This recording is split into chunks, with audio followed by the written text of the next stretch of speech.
Per quanto di nostra competenza, abbiamo riattivato la commissione d'inchiesta sui gravi fatti riguardanti il sistema bancario del Veneto e visto che la commissione ha approvato appunto un documento, una relazione piuttosto corposa,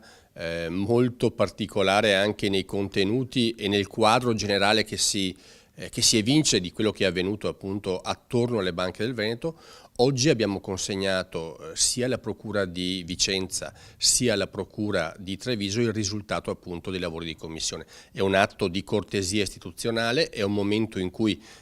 Consiglio regionale e procure si incontrano e mettono insieme i dati raccolti e noi appunto ci auguriamo di poter aver dato un aiuto a chi in questo momento sta ricercando la giustizia per dare una risposta anche a tutti i risparmiatori truffati, quindi un lavoro del Consiglio regionale fatto appunto in un'ottica di collaborazione nei confronti dei giudici. È il completamento in parte di quello che è stato l'intento dell'istituzione di questa commissione, che aveva un ruolo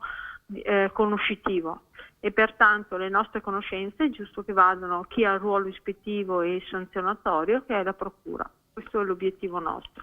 e quindi in maniera molto serena la consegniamo e ne facciano buon uso.